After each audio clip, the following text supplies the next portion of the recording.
我咧成日都同人介紹我係一個生意人嚟嘅，不過咁啱我都係一個醫生，咁我係一個喺天水圍裏邊開一間私營診所嘅醫生。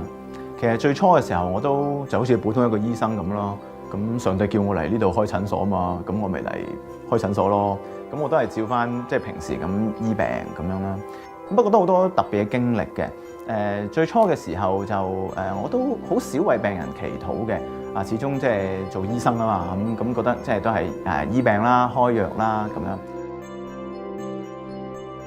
咁我有個朋友就即係同我都識咗好多年㗎啦。咁佢有個仔小學1年班咁啊生咗呢啲皮膚病啊，咁係一啲病毒感染，我哋叫做疣啊。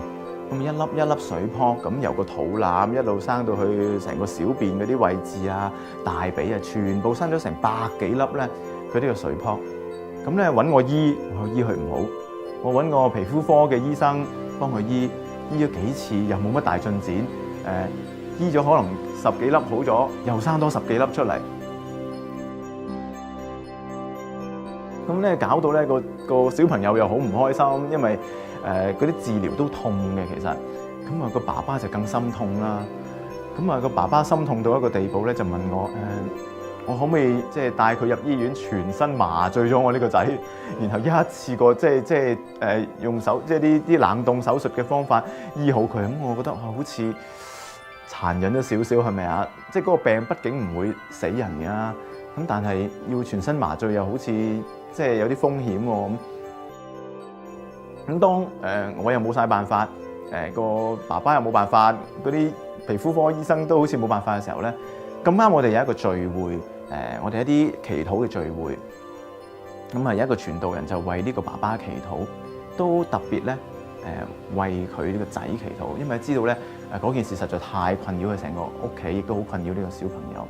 咁呢個傳道人咧就特別為咗呢個小朋友去祈禱。咁啊奇妙嘅事就發生啦。咁啊過咗幾日之後咧，呢個爸爸咧就即係要去公幹啦。咁啊幾日之後就翻咗嚟。即係不外乎咧係隔咗3日啫。咁咧佢翻到嚟咧，個仔就好興奮咁話俾爸爸知：喂，爸爸，我呢幾日咧唔知點解咧嗰啲疣咧，哇係咁一路一粒一粒冇咗喎。即係3日之後咧已經冇咗7成咯喎，本嚟100幾粒嘅，已經7成都唔見晒啦。咁啊再過多2、3日咧係完全好翻晒。本來之前搞咗幾個月，哇傷盡腦筋都搞唔掂嘅嘢咧，幾日之內咧完全好翻晒。